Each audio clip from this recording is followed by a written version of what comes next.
ഷാജി കൈലാസ് ചിത്രമായ കമ്മീഷണറിലെ ഹീറോ ഭരത് ചന്ദ്രന്റെ ഭാവാദികളോടെയാണ് സുരേഷ് ഗോപി കരുവന്നൂർ സഹകരണ ബാങ്ക് തട്ടിപ്പിനെ കുറിച്ച് തെരഞ്ഞെടുപ്പ് സ്ഥാനാർത്ഥിത്വം പ്രഖ്യാപിക്കുന്നതിന് മുമ്പ് പ്രതികരിച്ചത്. ആയിരക്കണക്കിന് നിക്ഷേപകരുടെ പണം വീണ്ടെടുക്കുന്നതിനുള്ള നടപടികൾ സ്വീകരിക്കുമെന്നതായിരുന്നു വാഗ്ദാനം. കരുവന്നൂർ ഉന്നയിച്ച് പദയാത്രയുമായാണ് സുരേഷ് ഗോപി ലോക്സഭാ തെരഞ്ഞെടുപ്പിന് മുന്നോടിയായി തൃശൂരിൽ പറന്നിറങ്ങിയത്. കരുവന്നൂരിൽ നിന്നും തൃശൂരിലേക്ക് 17 കിലോമീറ്റർ ദൂരമാണ് സുരേഷ് ഗോപിയും അനുയായികളും പദയാത്ര നടത്തിയത്. പണം നഷ്ടമായതിനെ തുടർന്ന് ആത്മഹത്യ ചെയ്തവരുടെയും ദുരിതത്തിലായവരുടെയും കുടുംബാംഗങ്ങളെയും അണിനിരത്തിയായിരുന്നു പദയാത്ര. ആ പദയാത്ര പിന്നീട് പദയാത്രയായത് മറ്റൊരു കാര്യം, അതവിടെ കിടക്കട്ടെ.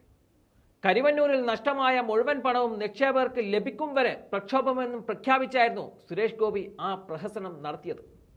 പക്ഷേ തെരഞ്ഞെടുപ്പ് രംഗം ചൂടുപിടിച്ചതോടെ കരുവന്നൂർ വിഷയം BJP ഏതാണ്ട് മറന്നുമട്ടാണ്.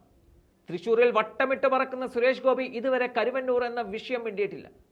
പണം നഷ്ടമായ നിക്ഷേപകരെ കണ്ടതായും വിവരമില്ല. സുരേഷ് ഗോപിയുടെ മൗനം ആയുധമാക്കുകയാണ് ഇപ്പോൾ കോൺഗ്രസ്. BJPയും CPM തമ്മിലുള്ള അന്തർധാരക്ക് തെളിവാണ് കരുവന്നൂർ വിഷയം.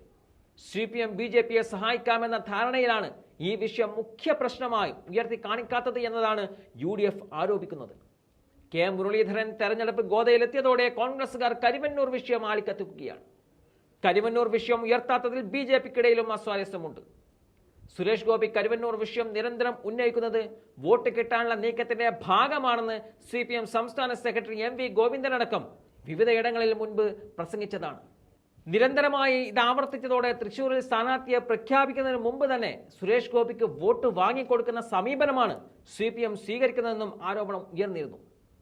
മുൻമന്ത്രി AC മൊയ്തീൻ അടക്കമുള്ള നേതാക്കളെ ED ആവർത്തിച്ച് ചോദ്യം ചെയ്യുന്നത് പാർട്ടിയെ തളർത്തുമെന്ന തിരിച്ചറിവാണ് BJPയുമായി അന്തർധാരയുണ്ടാക്കാൻ കാരണമെന്നതാണ് കോൺഗ്രസ് നേതാക്കൾ ആരോപിക്കുന്നത്.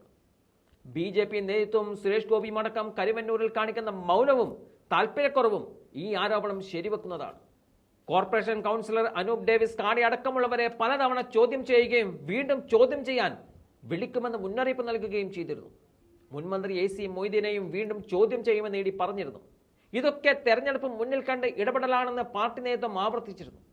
കരുവന്നൂരിൽ വലിയ കോലാഹലമുണ്ടാക്കിയ BJP ഇപ്പോൾ കമ എന്നൊരക്ഷരം തെരഞ്ഞെടുപ്പിൽ മിണ്ടാത്തത് വോട്ട് കച്ചവടം ഉറപ്പിക്കുകയാണോ എന്നുള്ള സംശയമാണ് ഇപ്പോൾ ഉയർത്തുന്നത്.